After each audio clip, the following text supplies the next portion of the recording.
Welcome to Heavy Sweater Podcast. My name is John King. Back at it this week. This is the last of the first 4 ones I recorded, and last week's episode was actually the newest one I've recorded, but yeah, this is the last of the old ones. This week's guest is Matt Bird of Hang 'em High and Deathrow, both fucking killer bands, and they're both pretty different bands, but they're still fucking sick. Hang 'em High have a new EP out called 2021. It's available everywhere. Go check it out. And Deathrow have a bunch of music out, so go check that out as well. And we talk about the new release for Deathrow a little bit in the episode, along with the beginnings of Deathrow as Gut Knife and Deathrow's latest show that they played with Justice for the Damned. So yeah, it's good stuff. And with all that being said, it's Wednesday and you know what that means.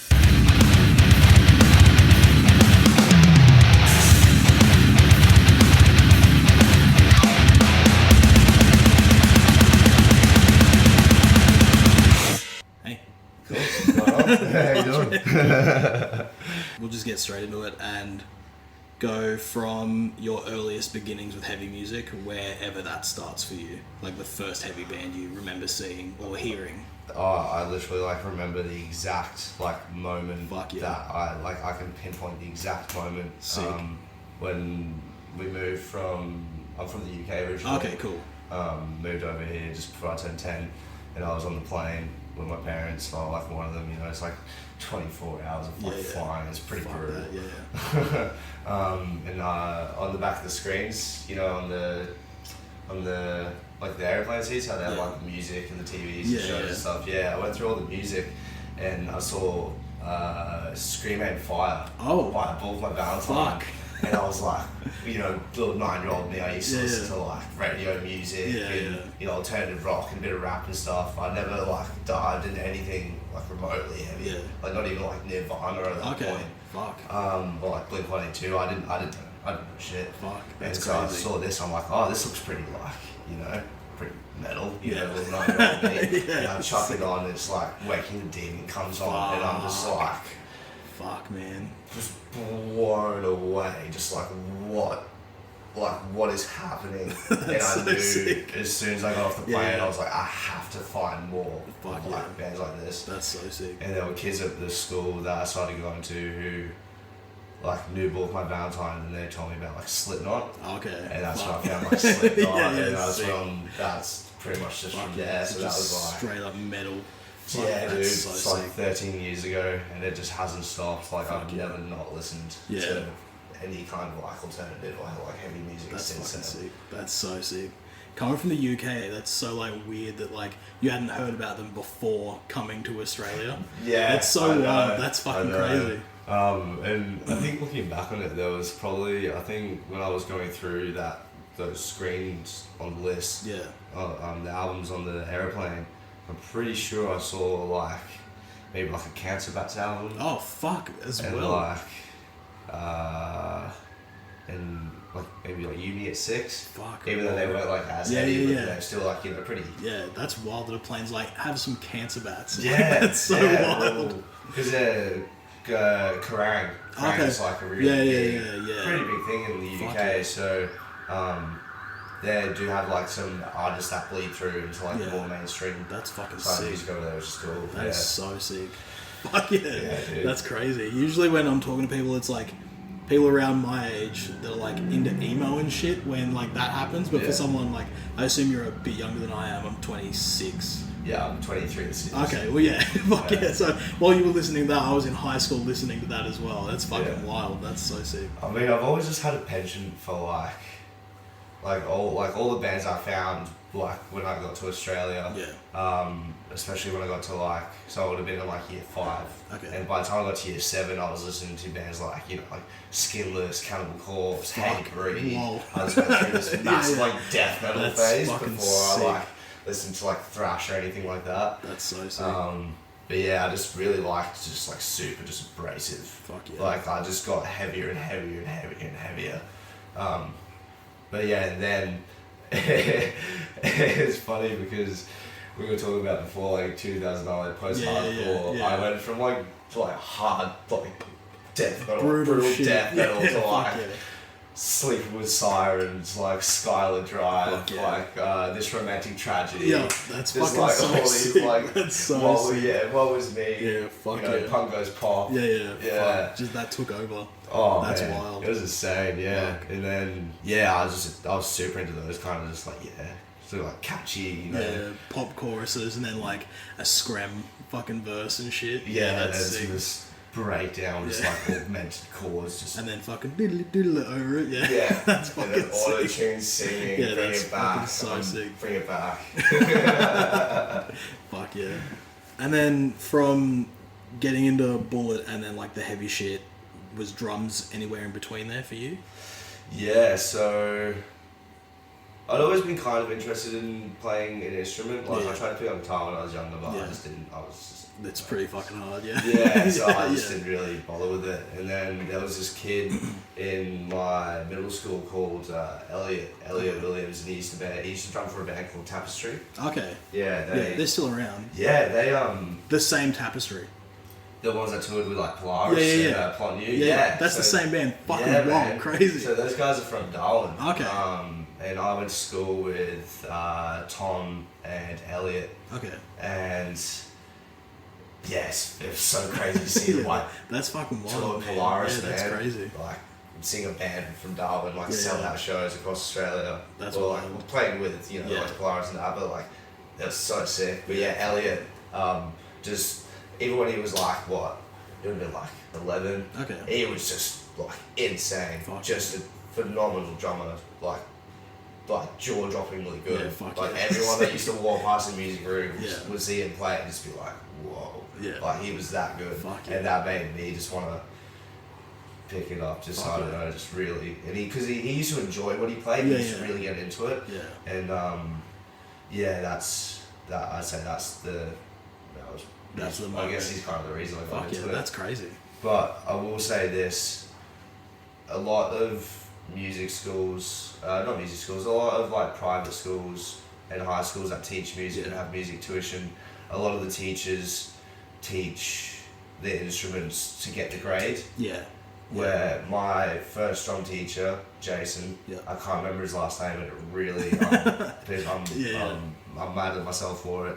But like, I don't think if I didn't have him as my first drum teacher, I wouldn't be playing drums today. Really? Because every other drum teacher I had after that, bar a couple guys, just didn't like it. They don't teach you to have passion for it, but he taught me to have passion. And the way he taught me was, my first lesson, he sits me down behind a drum kit. I played drums for probably like half an hour on Guitar Hero at that point. That's about it. And he sat me down and he's just picked up a guitar, started playing like classic rock riffs, and he's like, join in whatever you want, play whatever you want, do whatever you want. That's sick. That's so sick. So that's, Fuck yeah. So that's like, that's another big thing about like having someone that can just let you creatively do just it. create, like that's from the get-go as well. So I've never had a music, like a lesson for anything. Yeah. I play guitar, drums and bass. Fucking never had a lesson. Because I watched my sister have guitar lessons and she just hated it after a while. And I was like, why would I want to be taught something to hate it? When I could just do it myself and be like, I'll just learn Marilyn Manson riffs. Yeah, just learn what you actually like. Yeah, and I've found it to be like great for me. I've never stopped playing guitar since I picked it up. I've never stopped playing bass. I've only recently stopped playing drums, but that's more of a personal reason. Yeah. But, you have to go over and have jams. Sure. That's sick. That's so fucking cool.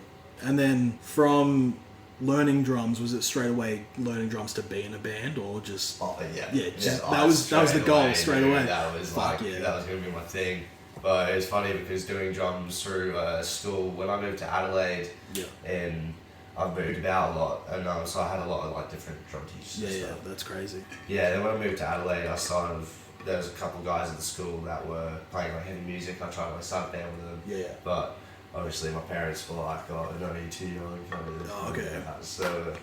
So I didn't really get into start playing bands. Like my first band was Gut Knife. That was like 2016. So I've been playing drums for almost like 10 years before I even joined my first band. Fuck yeah, that's Even though the whole time I was just playing like, drums to be in a band. Fuck yeah. But yeah, when I moved to Adelaide, the music class was like super like theory based. And a lot of the music that we played was like either like punk, not punk, sorry, like funk or like jazz or blues, you know, like really like modern contemporary stuff, sheet music and all that. So I had to learn to become a drummer, I had to learn to become a percussionist, not just drummer. That's crazy. Guy. Yeah. So I had to learn how to play like funk and jazz and blues and all that kind of stuff. So it definitely turned me. And that's when I realized like there's drummers, there's band guys, and then there's like actual like drummers, like percussionists who play. A drummer's drummer. Drummer's drummer. Yeah. Fuck yeah. That's sick. I went through all that, but never at any point did I lose sight of like playing metal. I just thought like learning all those other genres was just going to make me a better metal drummer. For sure, definitely.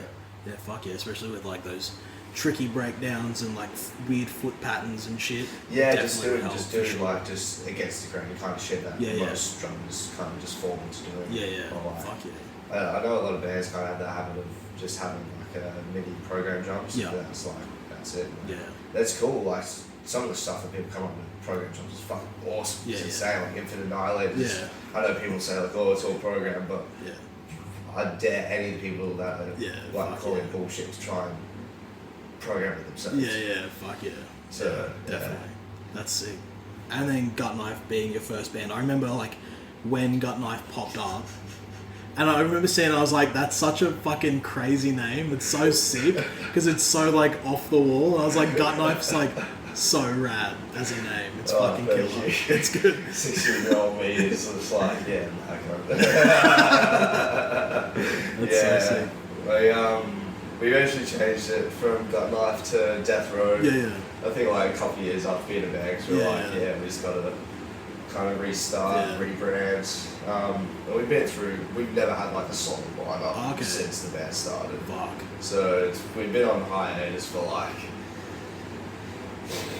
probably like a year and a half. Yeah. That Justice show was the first thing we've done since we booked our own little weekend tour, like 2020 with Blood in My Hands, Trench Knife, Belligerent.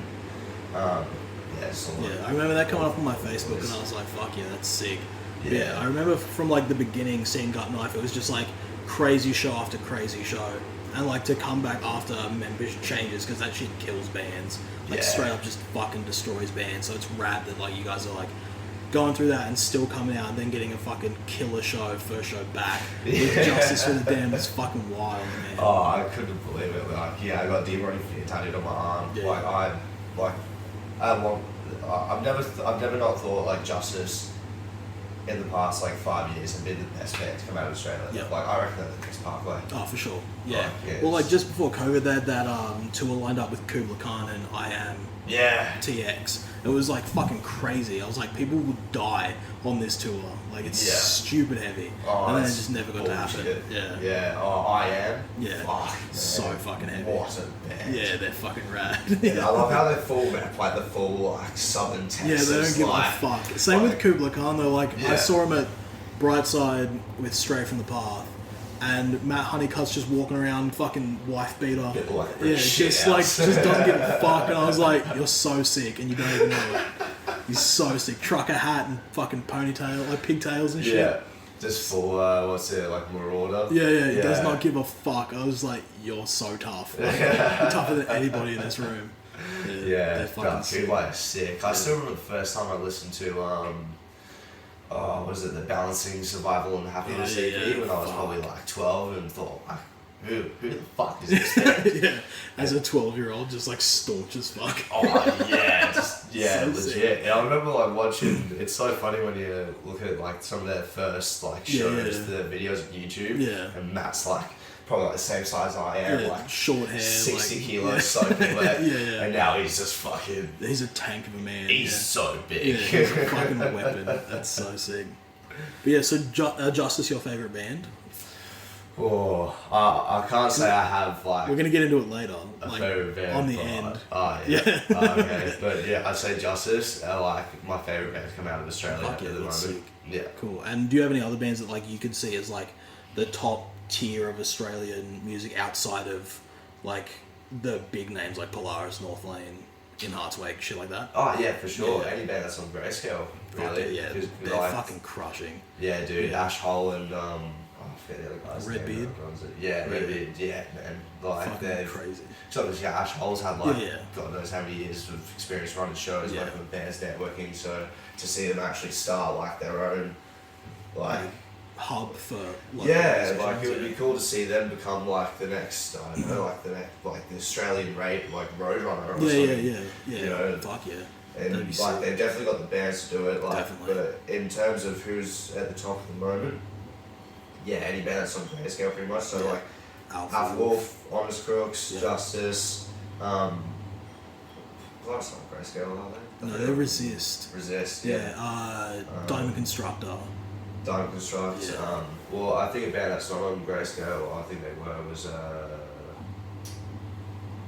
Pride Lands. Okay, I reckon they're starting to get pretty big traction. Yeah, that's sick. Which is crazy because I saw them play to like 50 people in the lab, 15. So see them, starting to sell out shows and stuff.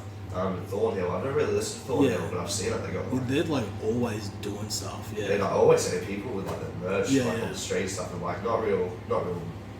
Alternative looking people or whatever, but like pretty normal looking people. Yeah. So it's cool to see.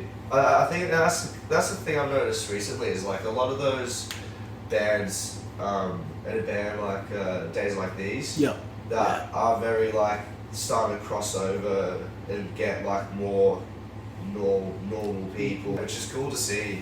Like that people that would normally listen to this kind of music start to embrace it, because like who knows, they might go on to listen to the next thing.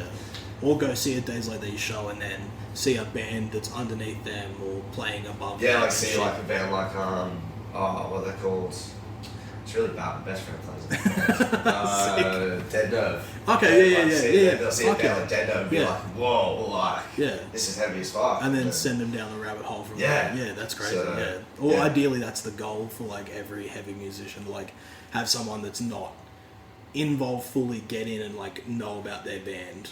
For sure. Turn them into your cult. Definitely. That's sick.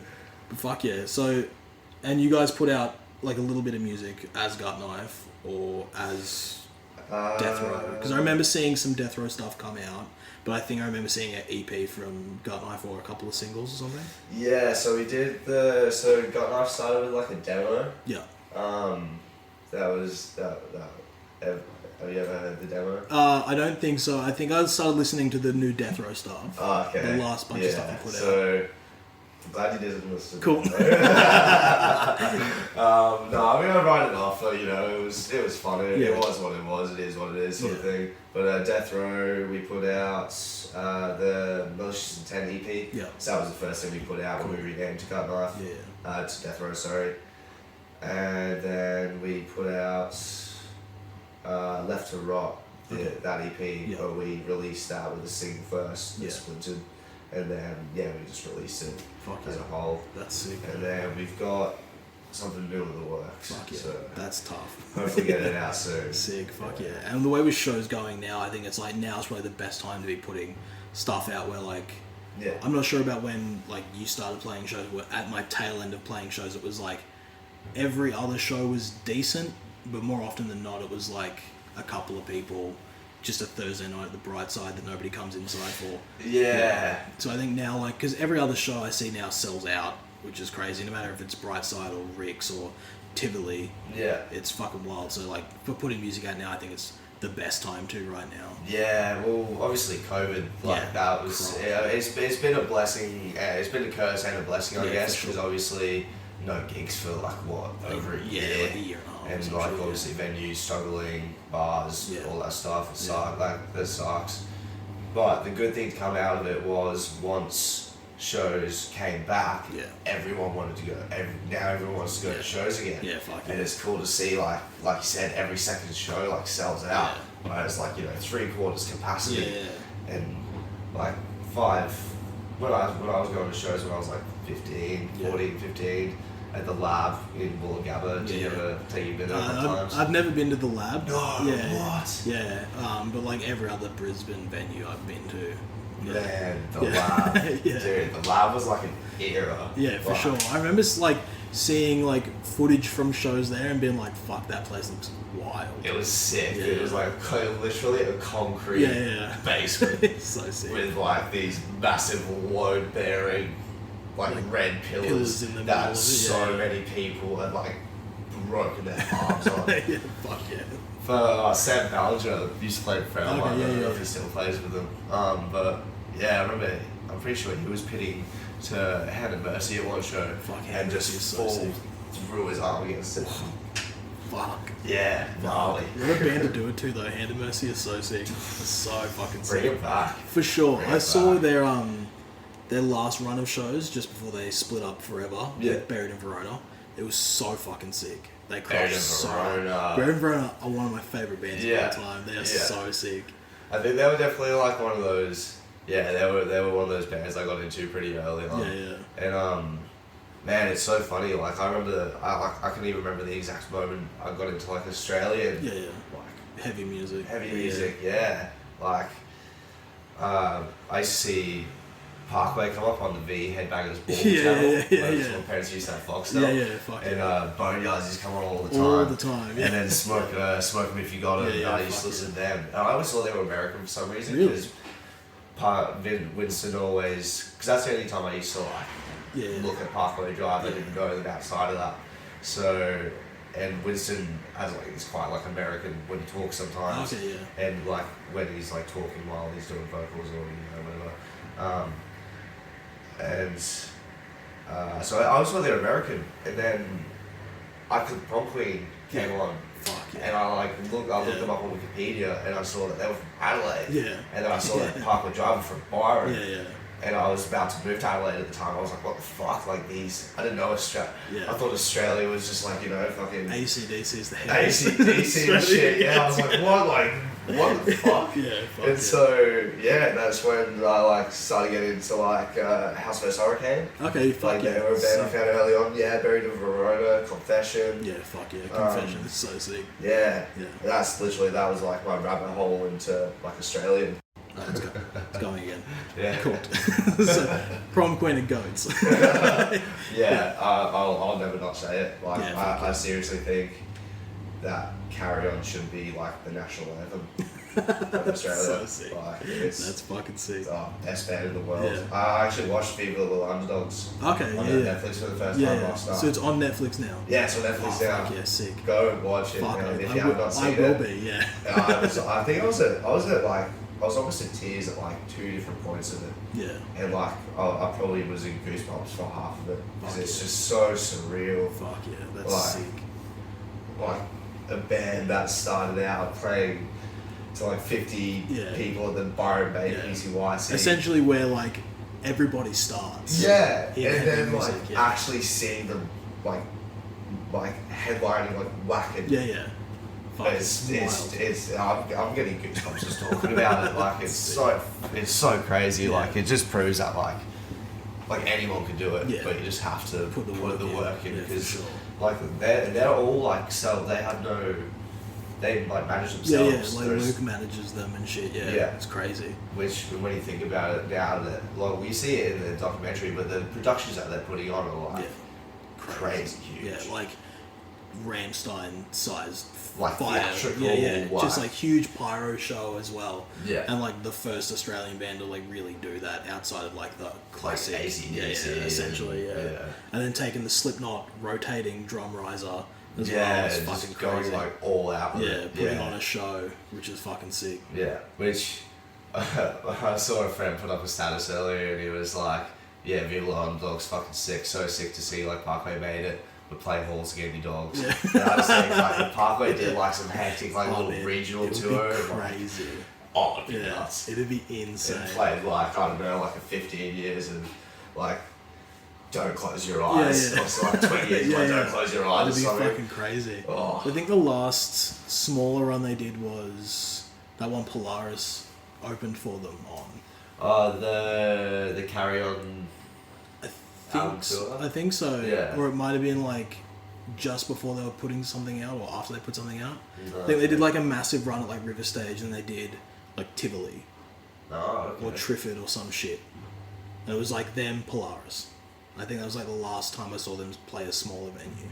Right. But that even then, those are like 3,000 capacity, 5,000 capacity Oh, yeah, rooms. still. So like huge rooms, yeah. Yeah. Like first time I saw Parkway was 2012. Okay. And for the Dark Day, Fuck for the yeah. Atlas tour, Yeah. And that was the Atlas tour, sorry, and that was my first metal show I ever went to. Fuck yeah. So Parkway, sick. just Parkway. straight up. I remember so was sick. front barrier at the Barn Theatre, and that's Okay, probably like, I mean, that was still, so Atlas was like, what, 2012? Yeah. So I'd say they were big, but they weren't like headlining whacking yet. Yeah. So see that, so that was probably, I'd say Thebby's probably like 3,000 to 5,000 people. Okay, fuck yeah. So I would see them in like still like kind of a bigger shit, Yeah, but yeah, not yeah. like. Not humongous. Yeah. 'Cause I think River Stage is like 10,000 capacity or 10,500 or some shit. Yeah. And now they put a show on there, it sells out. It's like, Like nothing. in like that, yeah. It's nothing. And Which then is they have crazy. to do like a second show or fucking Parkway Drive, man. I think it's in every like Australian heavy person's like genetics of like Parkway did it, so we can do it. And Yeah. that like drives people to keep going. That's it. Yeah. Like, because everyone can relate to it. Yeah. And Australia is like I've lived in a couple of different countries. Yeah. Australia is a unique place. Yeah. It's Like- humongous size wise, but then when you look at it, like the middle's like nothing. Yeah. Like, And it's all just coast. Yeah, you just live on the coasts, and yeah, it's fucking wild. But like I think everyone can relate to Parkway with the small town, because Byron's not a huge town. Yeah. It's like tiny as fuck, and like most Yeah. other people that listen to heavy music aren't coming from like big areas. It's just like small towns or small suburbs or some shit like that, and they just hear it and they're like, "Fuck yeah, that's wild!" And then you find out where they're from and their upbringings from their other DVDs, and it's like, if they can do it, I can do There's it. a sense of hope. Yeah, for It's- sure. Yeah, like we were talking about earlier with the Tapestry. Yeah. Like, how often see a band from like Darwin. Darwin Yeah, it's come out fucking and like wild, yeah. play a sold out tour with probably like one of the, I'd say Polaris At the moment, the biggest thing in Australia. the biggest thing in Yeah. Australia. Yeah. Obviously apart from Parkway, but Yeah. Parkway are like worldwide Yeah. now. They're past us Australia. Yeah, fuck yeah. Yeah. But that's crazy, and it's good to see like bands that just keep plugging away, doing what they think is right, and it works out, and they are right. That what they think is right. It's good to see. Even though they've grinded for it, like Yeah. they've got to a point where, like you said, it's paid off. And Yeah. Yeah, I'd say Parkway are the most inspirational band to come out of Australia. For sure. Or like the quids. I don't think we'd have heavy metal or metal music in Australia that we do if Parkway Drive Yeah. wasn't a thing. Yeah, Like, obviously other bands were doing it. Yeah, but not to like the scale or like. Didn't make Yeah. like an impact as big as they did. Yeah, and it wouldn't if Parkway weren't as big as they were. Because I remember 2009, 2010, everybody had a Parkway shirt, and I hadn't listened to them yet. I was like, I like Prom Queen because I heard Sharks in Your Mouth first, and I was like, Prom Queen are the fucking best. Yeah. And then I eventually got into Parkway like ages after. And it's the same with Amity. I was like, everybody likes Amity. I don't want to listen to the Amity affliction. Yeah, Amity was the one I got into a couple of years Yeah. after. I didn't get into them until like Chasing Ghosts. Yeah, same. And then it was like, if Parkway weren't as big, who knows if those bands would have been as big. Like Amity would have been as big as they are, or Yeah. North Lane, In Heart's Wake, Polaris, Alpha Wolf. Yeah. It had to start somewhere to like spark it up again for Yeah. Australian heavy I mean, music. it'd be interesting to see who would have been the one to do it if Parkway didn't. Yeah, I can't imagine. Because someone would have, but you just can't Yeah. you can't imagine it. It wasn't going to be Confession. I mean, nah, as much as I love Crafter. I love Crafter. I mean, I fucking. He's a dickhead. Yeah, but he has to be. But he has to be. Yeah. But he's good at being a dickhead. Yeah, he's like every Australian vocalist that you know at least one of Crafter Yeah. on a local level. Everyone knows a craft. Yeah, but not as viewed as Crafter, but everybody knows a Crafter. Yeah. I mean, I'll always back everything. Like, I've got Confession's whole discography. Yeah, fuck yeah. And pretty much all of Prom Queen's stuff to sit Yeah, right there. fuck yeah. Like, I love pretty much anything that he's put out. Yeah. Like He's I'm great a at what he fanboy. does. Yeah. Yeah. But yeah. Might not have been him if it wasn't Parkway, but if it wasn't for him, there would be no Parkway. I mean, he got on Big Brother, so. Yeah, I fucking love that song. I pull it up every now and then. There's two videos I go back to all the time. There's Crafter on Big Brother, and then this guy from where I grew up that was on Australian Idol. Oh, no way. And he's not all there, but he like rocks up and he's like got a gold chain. He's like, I'm a cowbar rock star, and I'm like, no, shut your mouth. Yeah, it's fucked up. And then he sings like AC/DC songs. He's a lunatic. It's so fun. That's like, I'm surprised he didn't pull him through because they could have marketed him pretty well. He went a fair they could way. pull off the full like Australian, you know. Just dead shit, Darrow. Yeah. Viva la Underdog. Yeah, sure. He went to like the second round, and then they kicked him off, and then he'd just like walk through town singing Justin Bieber songs and shit. Oh, he's just never recovered from it. He's rattled by it, like perpetually rattled. Just in like a purgatory of just shame. Kyle Sandilands is all over his wall. He's like, one day. Oh, that's rough. That's grim. Yeah, that's sick. Dystopian. And drums is the only thing you play. No. I'm a fucking idiot. I'm literally sitting in front of it. I've got a guitar and bass here. I'm fucked. Yeah, no, I picked up guitar like going on 2 years ago now. Oh, fuck yeah. Just woke up one day, was hell bored. Yeah. Just thought, fuck it, I'm gonna learn how to play guitar. That's I've always sick. wanted to. Fuck and yeah. Never looked back. Yeah. Sick. Yeah, I'm gonna play a couple of songs now. Fuck yeah. And does that help with writing as well? Like, is it a collaborative effort? Everybody writes, or just one person that filters through each person till it's done? It varies Okay. release to release. It's kind of like, because we've never had a real active lineup, it's Yeah. writing circumstantial Yeah, for yeah. us. Okay. But recently we've had Ben Cunningham. Okay. He runs a studio down in New South Wales, Victoria. But he's recorded bands like I think like Unminer and Splintered. Okay, cool. He plays in Underminer at the moment. Okay, cool. He plays Fuck stuff yeah. for him. Yeah, he's a good dude, real good dude. Sick. We had to fly him up from Sydney to play Yeah. the Justice show, Okay. and we did it on like 3 days' notice. Fuck. So like absolute legend. Yeah, That's sick. Big ups, Connor. Yeah. Yeah, that's sick. But he pretty much writes. He'll like write some stuff. He'll like send it to like me. I'll like do some drum parts, send it back to him, Cool. and then Fuck yeah. Aiden just yells a bunch of Sick. dumb shit over it. Cool. Yeah, Fuck yeah.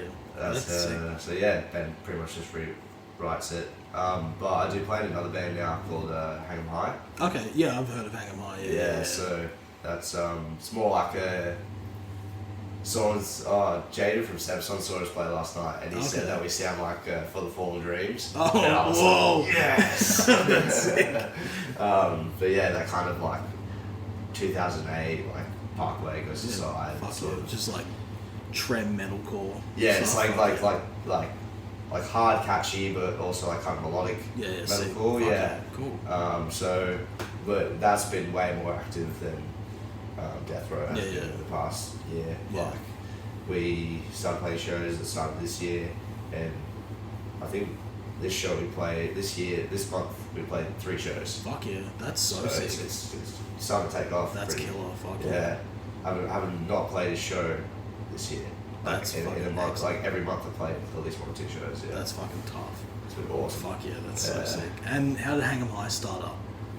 So that was I joined after they'd written and recorded something that we might be releasing. Okay, who knows? Yeah. Wink, wink. Keep an eye out. Yeah. So they started with Spencer and Brent from. These played in a band called Misguided. Okay. Yeah. And Brent used to play in a band called Illyrian. Okay. And they were like, just sick metalcore, Yeah, fuck just yeah. like proper, Sick. like minor scale metalcore shit. fuck Yeah, yeah, that's yeah. awesome. So I That's remember cool. Misguided. Yeah, From Misguided. like ages ago, I had a Yeah. friend of mine played bass for them before they broke up for a little bit. Oh, okay. But yeah, I remember that. Lockie? No, his name was John. Oh. He played with them for like a year. They played like 2 shows that year. But yeah, so I think they got together, just like started writing stuff and recorded it. Then they I saw one of them posted a status because I was friends with them from Misguided. I used to see them at the lab. Yeah. I got like this, what are they, like this green t-shirt they were throwing out to people who were watching. Because no one was pitting at the show. I think they were just like, fuck, it's got to get people Give watching. them an incentive to watch Yeah, it. That's a great idea. Yeah. That's a great idea. Like, people don't move. The classic stand up the back with your arms folded. Impress me, bro. Like, I'll nod to it. You gotta impress me. Yeah, that's fucking sick. Yeah, That's I think normalize getting fucking wild at shows. Yeah, fuck yeah. Because it is, like, you do see a lot of shows where people just like, oh dear. Yeah, and then there's one pit boss doing like the Indian headdress thing. Yeah. And then there's the one dude that can actually pit like a champion. Yeah. Sick. Yeah, fuck yeah, mosh pit shows way more. That's fucking sick. Yeah, bring it back. Obviously it was hard when COVID. Yeah, the sit down shows. But now, like, you can pit and social distance. Yeah, fuck yeah. You don't go to shows to hit people. If it's people anything, just get hit. If anything, it's safer to social distance pit. Yeah, exactly. You're not gonna get hit in the face. Yeah, it's apart from if it's like, I've always said, like, when it comes to like pitting and stuff, just punch your mates. Like, don't punch strangers. Yeah, don't punch strangers. They're not there for it. No. Your mates, they're there to get punched. Yeah, fuck yeah. Yeah, that's sick. I once went to a show, speaking of punching friends, this is someone I didn't know, and he got punched by a bus mirror. Yeah. So I was... What? Wait, so like a bus like was driving and like the mirror hit Exactly. What? It was one of the best things I've ever seen in my life. I saw Make Them Suffer at Crowbar when it was like where it was before, across from the train station. Oh yeah. With Black Tongue and Eye Valiance. Oh, I remember that too. Yeah. I saw the lab show for that. Fucking insane. Oh, dude. So I was like, crazy. I think I just saw Eye Valiance. It was between Eye Valiance and Black Tongue. I went and put my jacket back in the car, came back, and as I'm walking across this street, this guy's just like faded as fuck, like leaning back, and he leans forward and his bus comes past and just dummies this fucking idiot. Oh my Hit him square in the head God. with a bus mirror, and he took it and then just vomited and went about his night. I did not see him again. So he gets hit by the bus, he vomits, and then like are you talking like immediately? Like 2 seconds after he's just like "Bleh," and then walks away. I was like, what the fuck? It was wild. I've always said that Australians are just a different breed. Yeah, There's another breed. No. That's insane. Yeah, it was one of the best things I've ever seen in my life. Oh my god. So yeah, he pitted hard with a bus outside of the show. That's like an origin story for like a hardcore superhero. This kid's hit by a boss that could never get taken down to the pit again. Be real pit boss. Yeah. Fuck yeah. Your band seemed pretty active coming out of COVID with like Hang 'em High putting stuff out and Deathrow looking to put stuff out. Yeah. Oh, that was the other good thing about COVID, I guess. It was time to just practice, time to like really hone in on your instrument, your craft, and like, you know, when you could get together with someone, record something, and start writing. Yeah. So I think it was a good lull period for bands to like put stuff together, whether it was like a release or a single, music video, like. So, yeah, I guess it was a bit of a blessing in that sense. Yeah, because it was cool to see everything that came out. Like once COVID sort of eased up and shows came back, you know, everyone was putting out the stuff that they'd been working on for all that time. And it's all great shit. Yeah. It's all so good. Yeah. Like I can't. There's been so many good releases since the COVID. Even like the start of the year, since January, it's been like crazy releases. Yeah, like have you listened to Boundaries? A little bit, yeah. Man, that new You're Receiving Warmth album. Okay. I highly encourage your listeners to go check it out. Boundaries, You're Receiving Warmth, fucking insane. Fuck yeah. Absolutely insane. Even new Body Snatcher. Oh, tough. Yeah, so sick. I heard that fucking bass bit and I was like, it's pretty gnarly. It's so sick. My partner was in the car and I made that noise and she's like, is that the noise? Like, that's what you need to do for that? And I was like, that hits different. Like, that's on another level. Your partner can't even get it home, I was like, over some fucking sick bass tone. Have you heard that new Lord of Shore song? Yes. I watched the breakdown bit on Hardcore Keen. Oh yeah. That dude's awesome. So sick. As soon as he punches that like mannequin behind him, I'm out. I'm just like, fuck yeah, kill it. In the F word. Yeah. The new Lorna Shore is fucking sick, and they're like another band that have gone through so much shit. Yeah. With like obviously, changes and shit. Yeah, and I haven't really seen much of that whole CJ McCreary thing. Yeah, like the neither. whole Signs of the Storm. Yeah. Whatever that was. Their new fucking song slaps so fucking hard. Really haven't heard it. With Matt Honeycutt. Oh, true. Yeah. No, I haven't heard it. But Matt Honeycutt's on it. It is so fucking sick. Wait, on the Signs of the Storm track. Yeah, it's like them and then 3 vocalists. That's sick. It is so fucking sick. That's like really like different. Yeah, like, it's so heavy. That's fucking Yeah, awesome. but they I'm don't checking they that don't out. change like at all their sound. It's the exact same as it was before. But like, Yeah. fuck, hearing Matt just do something that's like not southern hardcore. It's like, oh fuck, like so sick. Like, Makes you think. yeah, like what if they did a bit more like brutal shit? Yeah. Oh man, bring back MySpace Deathcore. Oh fuck yeah. Bring it back. Make Deathcore great again. Fuck yeah. Yeah. So you said before playing drums, like when you started to when you got into playing in Gut Knife, there was no active bands in between that. Do you think that like if you had done like other bands in between, you would be less active now, experiencing the music scene from a younger age? I haven't spoken to another drummer on this yet, but do you think if you played from the beginning you'd be jaded now, or do you think you'd be better off going through that and seeing like all the I want to be in a band but don't want to put the work in stuff? Fuck, it's hard to say, hey? It's really hard to say. Yeah. Because I've always had a passion for playing Yeah. drums, even if it wasn't in a band. I just love playing drums. Yeah. So, it's hard to say, but I think I'm glad that I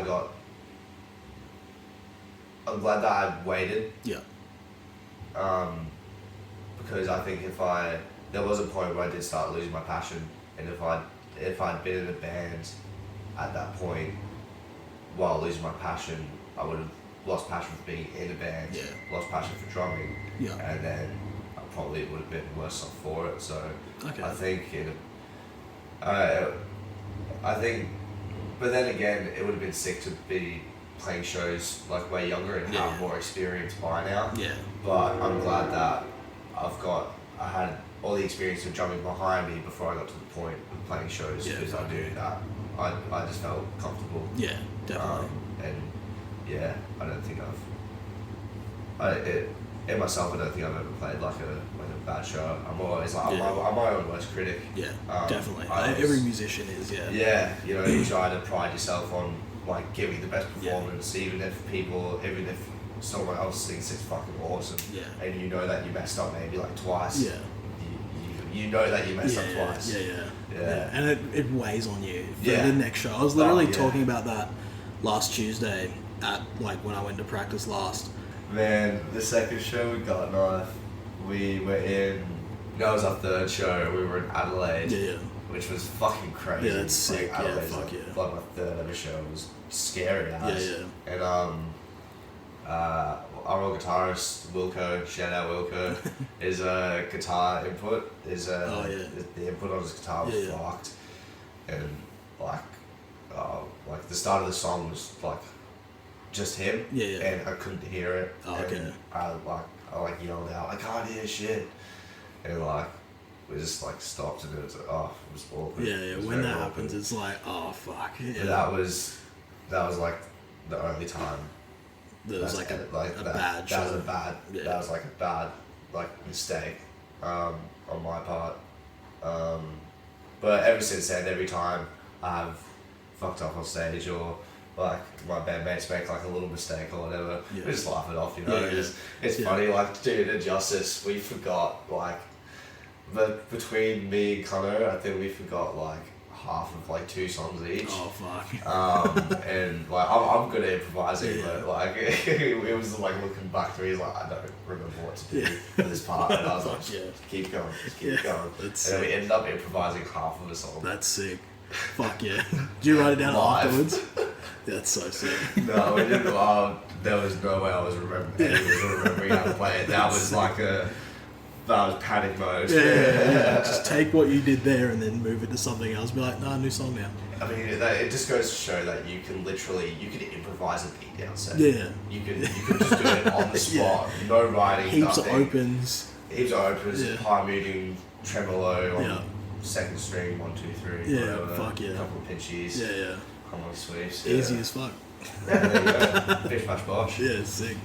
Just solve the world's problems there. Just improvise beatdowns. Yeah, that'd be sick. It's like improv comedy. Yeah, or like jazz beatdowns. Yeah. Like improvised jazz. Yeah, it's beatdowns. like 12 dudes just like coming out from the cafe, just getting on stage, picking up a different instrument, and getting into it. Fuck yeah. Cool. Well, we'll do your top 5 favorite bands of all time. All time. Yeah. And if you want to elaborate on any of those, we'll just get into that. Oh, of all time. Yeah. Well, I've got to put Bullet up there purely because they were the start. Yeah, And like, man, Poison. That's a fucking killer album. It is. Like, I'd say it's probably like, in my top 3 albums of all time. Fuck yeah. Yeah, Bullet, they've got to be in my top 5 easily. Sick. And like, Scream Out Fire, like the first thing I ever heard. Yeah. Waking the Demon. That's such a crazy Rising song. Storm. Waking the Demon is just fucking mental. That drum intro. Oh, it's stupid. It's fucking so dumb. And it was bands like that and drummers like that which really made me want to get into drumming. For sure. You hear that, and Moose was you're just on like, Lunatic. Yeah. Yeah, you're just like, how, like, I want to do that. Yeah. So, fuck yeah. That's sick. I think that's the cool thing about metal bands as well, being like a drummer or a guitarist, is it's like pretty, like musically it's pretty intense. Yeah. It's pretty intense stuff. Yeah. So to play stuff of that caliber, it's like kind of exciting. You know? Yeah. Like, I'd say every metal drummer could play jazz, or not every jazz drummer could play metal. Yeah, for sure. Yeah. Do you have a drop-off point for Bullet? Or do you like all of it? Yeah. No, I definitely have a drop-off point. I'm going to guess What's yours? Temper is like just before Temper. I was like, nope. I don't want it. I don't want that. I'm done. I'll see you tomorrow. Yeah. No, that wasn't. I'd say anything after. Was it Fever? Yeah, Fever was anything after that. Yeah. Well, there's a song on Temper album that is almost exactly the same musically as something on Fever. I can't remember what song it is, but Is it POW? I think so. There's another song that's exactly the same on Fever. And I remember hearing that and I was like, that's lazy. Yeah. Like, what the fuck are you doing? Yeah, it sucks when bands like kind of recycle riffs, not in a not tasteful way. Yeah. Like if it's like pay like homage to like maybe like a past album. Yeah, but not like the exact same fucking song, just with worse lyrics on it. Yeah, fully. Sick. But Bullet definitely. That's like they can easily come to mind. Fuck yeah. The other ones, fuck. God damn. I'd say most of my favorite bands are determined by how much of an influence their drumming have on me. Okay, yeah. I'd say Parkway Drive have to be up there purely just because they're Parkway. Yeah. Ed Gordon was another drummer that I used to really try and emulate when I was starting getting playing his drums. I really just liked his style, just super heavy, super like fast, and just like He's crazy. Like I think underrated because they are so big and they've changed so much that like his earlier work that he still plays now is so underrated. Yeah. Like the parts that he wrote for some of the parts that he wrote for Killing with a Smile are just like some of the best parts. In my opinion, some of the best drum parts of all time. Yeah. Even the intro for Dead Man's Chest. Oh, it's just crazy. Oh, it's fucked up. Yeah. Like Karma. Yeah. I mean, I know it's just Portnoy feels. Yeah. But still, It's so sick. It's pretty iconic. Yeah. I'd say at this stage. Yeah, sick. Do you have a drop-off point for them as well? Because so far those are two bands that like everybody loves, but their newer stuff is not as favoured. Yeah. I think it's all gone into the part of, because they're so big now and they keep getting bigger, they have to actually act and make music that big bands play. You know, and and it's cool to see them release stuff that's way more orientated towards maybe arena crowds, and but that's also made them incorporate a whole bunch of stuff which you never heard in the past 4 Parkway albums, and they've done so much new stuff in the past too. I think it's taken a while for people to like embrace that change. Yeah. But like, it's cool, man. I think like, if a band wants to do something different that like they love, Yeah. and they obviously love it. Yeah. I I mean, wouldn't put it out if they didn't like it. Yeah. Yeah. And it's just really different. Yeah. But it's cool to see them finally do, obviously, what they like kind of want to do, more sort of thing. And but you can't play that sort of stuff forever. exactly. Yeah, like no bands, like even Korn's like a perfect example. Yeah. Nobody listens to new Korn because they just kept doing the same thing, just not as good. Yeah. Because it was like dated. I've heard that about new Slipknot as well. I don't really listen to much new Slipknot stuff. It's not as good as the other stuff they've been putting out that's new. Oh, okay. But it's like, it's okay. Couple of good songs. So, Yeah, just middle of the road shit. yeah. Yeah. Yeah. Not as iconic as Iowa and their self-titled. I don't think. Yeah, they can't do that They'd again. have to do some pretty crazy. They would need to write like, fuck. Can you imagine if Slipknot like wrote like a mosh album? Oh, the dream. The dream. Oh, bring back fucking down tempo Slipknot. Yeah, fuck Beat yeah. down Slipknot. That'd be sick. Fuck. Yeah, Parkway. They'd probably be second. Yeah. I'm gonna couple Parkway and Prom Queen together. Yeah, that's fair. Yeah. Because for me, they were like, I never not thought of them. Yeah, they're so being intertwined. entwined. Yeah. From Yeah. their early days, yeah. Yeah, most from the early days, Yeah. but that's why like my favorite like era of like heavy music is like 2000s metalcore. Yeah, like, fuck yeah. Like 90s, 2000 metalcore. Yeah, fuck Nothing. yeah, that's sick. beats it. That's sick. So Prom Queen were like poster childs Yeah. for that, especially their older stuff. Yeah, like your Particles Back to Haunt You. Yeah. Obviously, music for the recently deceased. Such a banger. Oh, and like that EP, the Paintbrush Killer one. Yeah. To Live, Choose and Die, whatever it Yeah, is. yeah. And then obviously Parkway, Don't Close Your Eyes. Yeah. Like, even though that's like Killer stuff. so ahead of its time. Yeah.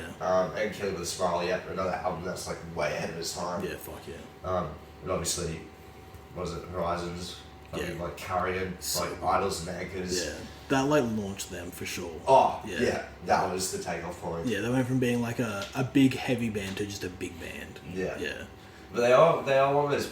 I think the thing that made Parkway so successful musically was the fact that in those first 3 full lengths, it was Smile, Horizons and Deep Blue. Yeah. They never did sound like Parkway, Yeah. but each album had a different. Yeah. Had a more. The intensity upped Yeah. each one. Yeah, definitely. I And- think Adam D had a lot to do with that on the first 2. Oh yeah. Yeah, and then the third one, Deep Blue, they didn't have Adam D on that. They had somebody else. So it was like them pushing themselves opposed to having a legitimate lunatic pushing them. Yeah. Yeah. But Adam D is just Crazy. God. Yeah, he's like, insane. Like, what? I'm pretty sure he worked with like Unearthed. Yeah. A Shadows Fall. Yeah. Obviously Kill Switch. Kill- Times of Grace. Like. Even the riffs he writes in Killswitch now are fucking insane. Oh, dude. Yeah. No one can like write better riffs for metalcore than Adam D. Yeah, like, no, he's a like, lunatic. what's that song? My Curse. Yeah. That is Rose like, of Sharon, like all that End of Heartache album is just fucking wild. Yeah, just I'd say that's man. I want to put Kill Switch up there, but I only really love As Daylight Dies and End of Heartache. Yeah, that's fair. Yeah. And a bit of what's the first one? Alive with Just Breathing. The one with Jesse on it. Yeah. That new song's pretty cool though. The one that they did together. Jesse. Yeah, and Howard. That was on Yeah. their new album, which is pretty fucking sick. Yeah, it's pretty epic. Yeah. Like how they Sick both album. did it. It is proper just like a Yeah. meeting of the two. Yeah. Like, People that like original Kill Switch and then like peak Kill Switch and then post Kill Switch. yeah, like it's literally just every era. Yeah, of them mixed into one. flipped It's into one. fucking excellent. Yeah. So you're linking Prom Queen, Parkway together as Yeah. number 2. Yeah, Cool. because they were like very just very intertwined for me. 2 bands that pulled each other up as well. As well as that, yeah. Which, like, the scene is now, like, a lot of people are, like, pulling up bands that, I can see they're pulling up bands that they want to give more exposure to, Yeah. which is just better for everybody in the Yeah. long run. Which, like, it is cool to see, like, big bands ask, especially bands who it might even be like their second or third show, to like play with them. Yeah. And like the exposure that they give us is awesome. Yeah. And fuck yeah. it's also like also just that thrill of like playing with, getting asked to play with, you know, like a bigger band. sick band. Yeah, like even you guys just playing with Justice for the Damned, like that's fucking insane. And they're like looking around at bands on a local level of like, who can we bring up? Who is the next batch of us type thing, which is sick to see. Yeah, which it's funny, like Deathrow was like on a hiatus for like a year and a half or like a year. And the first thing we did was play with fucking Justice for the Damned. Like, it's so fucking sick. Yeah, it was getting asked was just fucking wild. I mean, obviously it was just because Antagonist and Born Free had to pull out because of COVID. Yeah. Which sucks. Yeah. Sick bands. Yeah, Antagonist fucking rip. Oh yeah. So they've been around for a while now. A long time. But yeah, finally putting out like consistent stuff and building traction. Yeah. Which is great to see. Did you hear Luke, the other guitarist of the band Exile? No. Exile? No. Ah. Are they sick? Bro. You never heard of them? No, I'm gonna check them out. Oh, it's like proper like hardcore beat down. Fuck yeah, that's sick. Yeah, fucking awesome band. Fuck yeah. We played a couple shows with them and we toured. Well, we did a couple shows with them with when No Zodiac came. Okay. Zyle luckily chucked us on that. Fuck yeah, that's so sick. Yeah, and Raymond, so shout outs. Right, 3, 4, and 5. Oh fuck me. It rattles everybody. It's like you've got to go back through your entire childhood of listening to heavy music and what like actually sticks around. I've got to put a deathcore band in there. I've got to. I want to say it's hard because like, there's so many bands. Can I put 2008 deathcore as a whole as like a thing? Yeah, just like in that big one of mine. Right, cool. Yeah. Just like so like. Fucking like Whitechapel, Ocean Road, fuck. like Postmortem Promises, Alicia, like even like Wake of the Cadaver to an extent. Fuck yeah. Yeah, fuck, so many sick bands that I was like just too young. Yeah. I was like just too young to get into at the time that they were like huge. Fuck yeah. So I'm like very envious of anyone who gets to see like any of those sick shows and like even like fuck it. I never realised like, how many sick bands, like sick old deathcore bands Australia had. Like obviously like Die Hard. Yeah. Like, and they're becoming one of the biggest bands in Australia. They're massive overseas. Yeah, and overseas they're fucking huge. Yeah. Like they're like a full festival. Yeah. Like a metal festival. Like top tier band. Yeah. Definitely. And like Single Firing Squad. Yep. Tomb of Doom. Oh fuck! Yes, Benny Stacks is the fucking man. Yes. Tomb of Doom is so sick that I'll fill your head with lead and then so sick. Fucking that they were one band I saw when I was 15. I had no idea who they were, and that just was.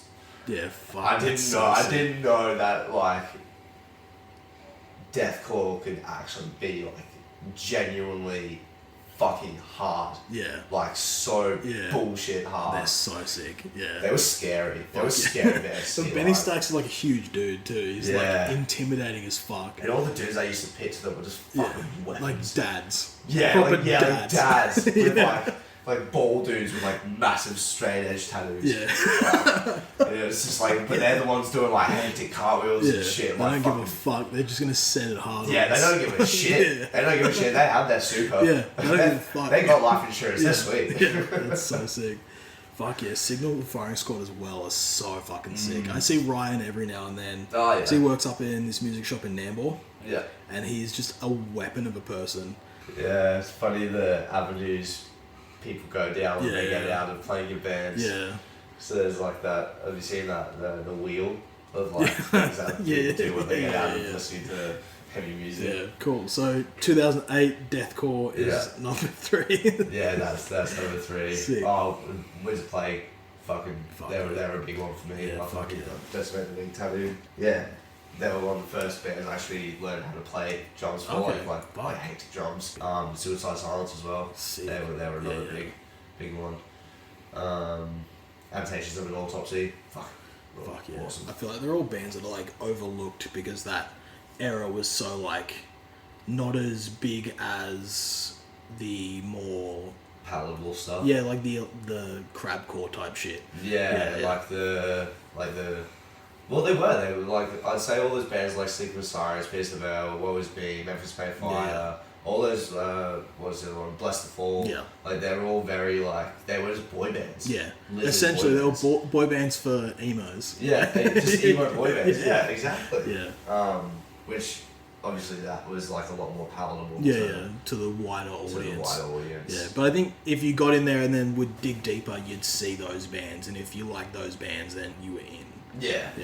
Once you have that like taste, well, I think once you get that taste for something even slightly abrasive, sparks your A curiosity. little taste of a guttural, and then And then you're on a breed, and then you fucking arf arf. Next thing you know. Next thing you know, you're just knock loose. Yeah. Fuck, so sick. Oh yeah, good band. Oh, you know what?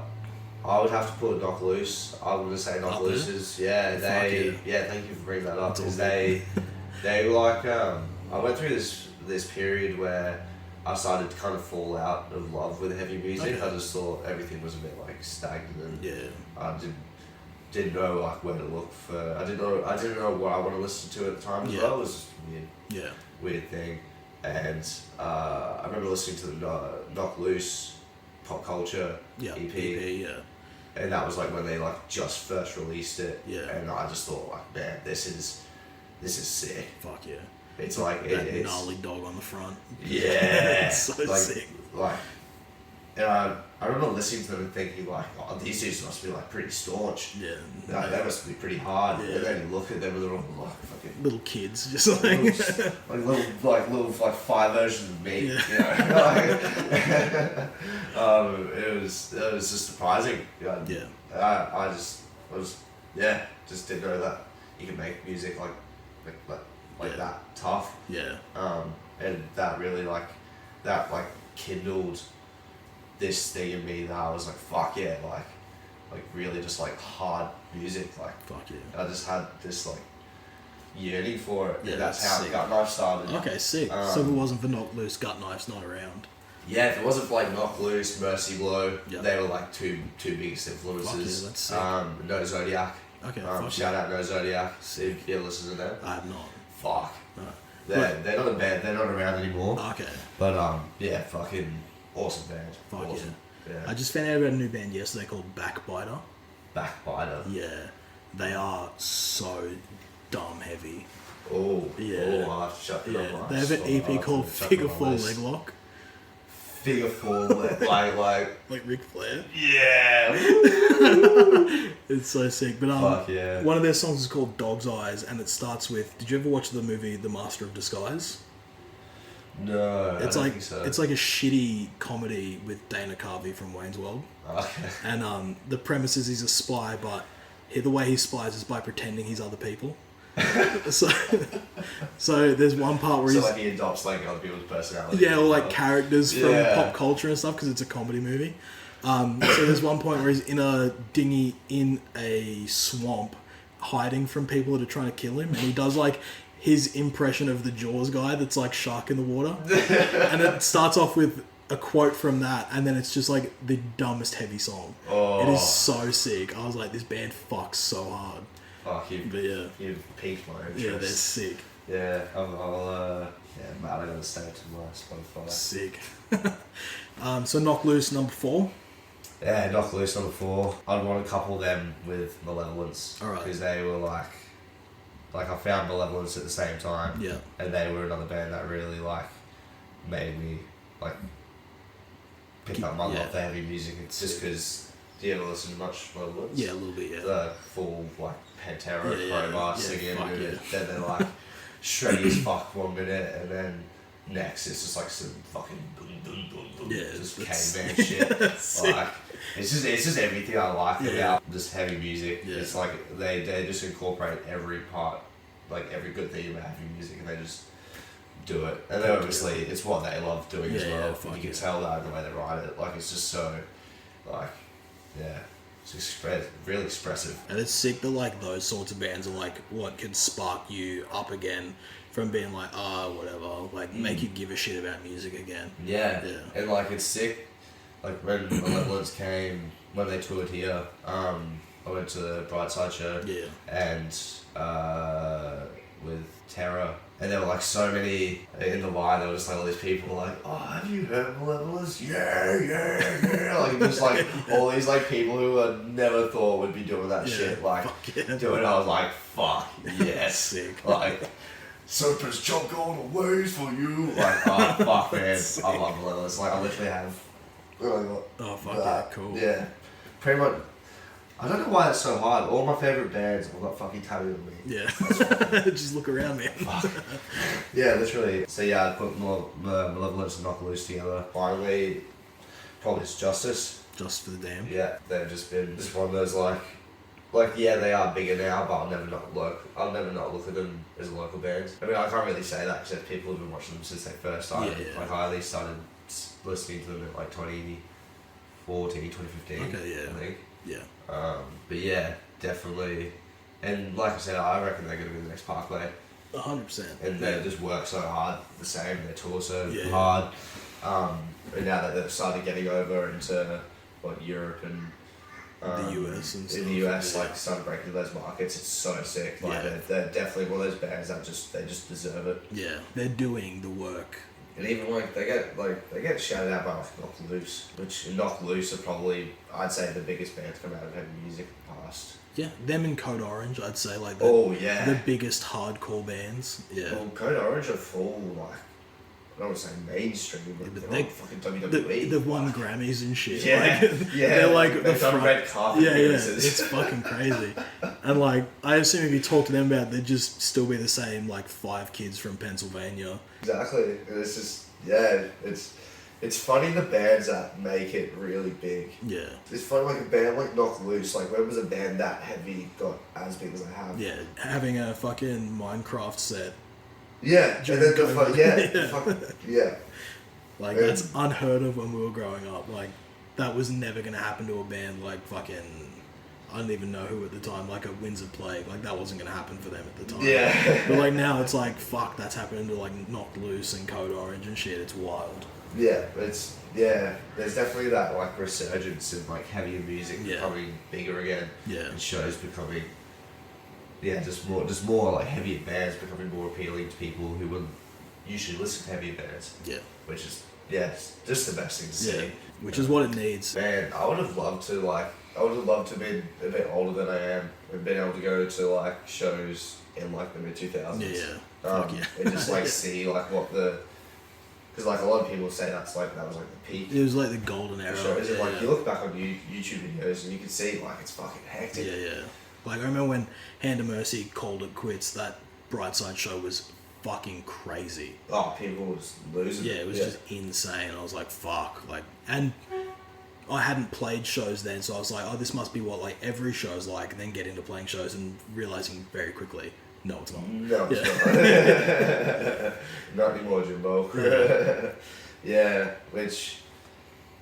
Just would have loved to be able to experience that. Fuck yeah. But that being said, I was talking to my bandmates like yesterday before we played the show, and because they're a bit older than me, they're like in their early 30s, so they were going to shows in the mid 2000s, and then they would like Spence was telling me how he saw like Azalea dying in like 2005, like for Shadows Security, and like as Blood Runs Black, and like Single Fire Squad, exactly my reactions to all these like uber sick bands that you would just like dream of seeing on a lineup. Yeah. And I was like, fuck, like I just wish I could have seen that. But then I was thinking like, at the same time, I got to see the first time Out Wolf ever played Brisbane. I got to see Grave Mine's first ever show. I got to see the first time Honest Crooks played in Brisbane. Yeah. You know, like, so the new crop of heavy these are they're the new crop of those big bands. So as much as I would have loved to have seen that, it is cool to have seen the start of the next big thing. Yeah. It's essentially just like that, but with new bands. Yeah. So instead of it being in the mid 2000s, it's like mid 2010s, and you're watching the same thing with new bands. Yeah. That are going to be around longer. 2008 deathcore with Briggies and really slow breakdowns. You've got 300 BPM blast beat. Yeah. Got a little fucking... A little ooh every now and then. A little spicy riff every now and Yeah, then. fuck yeah. That's sick. Cool, Yeah, so Bullet, 2008 Deathcore. Yep. Parkway, Prom Queen. Knock Loose Malevolence. And yeah, Justice. Fuck yeah. But as much as I want to say Justice, I do really want to say Bring Me the Horizon. Okay. Because they're another band that like... An honourable mention to Bring Me. Yeah. I remember hearing fucking Pray for Plagues. Yeah. And then... That changes everybody's game. Like It was genuinely like, yeah, it's just, it opens your eyes to how, like, I mean, I know there's definitely a lot more, like, heavier, abrasive. They're more of a gateway band, But they are, like, they are definitely, that album, essentially, the Carrying Blessings, definitely a gateway for a lot of people into more, abrasive, extreme forms of... Blast beats and shit. Yeah. Fuck yeah. Dirty vocals. Yeah, sick. But then, like, every evolution that band has had has just been fucking sick. Yeah. Like, and every album does change, even from between Suicide Season to There Is a Hell, which There Is a Hell is, I'd say, my second favourite album of all time. It's interesting because that's the one Jonah Weinhofen has the most imprint on, and you put Prom Queen in there as well. I'm a whore for Jonah Weinhofen and Michael Craft, for sure. Fuck yeah. Even like Bleeding Through, like I love Bleeding Through. I love Bleeding Through. They're so sick. Cool, man. Do you want to do socials and we'll wrap up? Yeah, sure. Yeah. Yeah, sounds good. So Deathrow is on Facebook and Instagram, Spotify, Google Music, everywhere. YouTube, everywhere. Fucking get it. Get fed by Deathrow. Get fed, my guy. And then Hang 'em High is on Facebook and Instagram. We are releasing some stuff soon. Sick. We've got 2 singles out on Spotify. Cool. One of them features CJ from Thy Art. Sick track. That's fucking sick. It's a real cool song. Fuck yeah. And then we got shows coming up. I think we've got some shows in August, so sick. stuff coming Heaps out. of shows. Yeah, Fuck it's all coming out. That's and then sick. we're going to be releasing some stuff for Hang 'em High very, very soon. Excellent. It's all happening. Cool. Thanks, man. Thank you. There we go. Another week, another episode of the podcast. Go check Deathrow out on Instagram at Deathrow_214 and Deathrow on Facebook. And check out Hang 'em High on Instagram at Hang 'em High AUS and Hang 'em High on Facebook. Listen to both those bands on Spotify, Apple Music, wherever you can get music. They're fucking sick. Come back next week. Tell your friends and share the podcast anywhere and everywhere. Help grow this thing along with the local Australian scene. And finally, Heavy Sweater Podcast is on Instagram at Heavy Sweater Podcast. And as always, Heavy Sweater Podcast on Facebook, YouTube, Apple Music, Spotify, Amazon Music, and Podbean. Get it wherever you can. This is something I want to do for the local scene. So if you like what I'm doing and you want to support, just tell a friend. Share it around because it's the only way it's going to get traction. After all that, I want to get into one thing real quick just on the end. I want to keep my band and the podcast fairly separate. Obviously, like, I'm in a band, Shokan. We have our first show coming up on August 6th. And I don't really want to blend them two together too much, but this show that we're playing on the 6th of August is with last week's guest, Jared Gertz's band Isolation, as well as next week's guest, Ash Lowe, is also in that band. And a bunch of killer local bands, Salt Money, Entrapment, and Harbour the Code, which George has been on the podcast before and is welcome back whenever the fuck he wants to come on. It's the same with Jared, and when you hear next week's episode with Ash, the same goes for him. But yeah, August 6th at the Bright Side. Support local music. Thanks.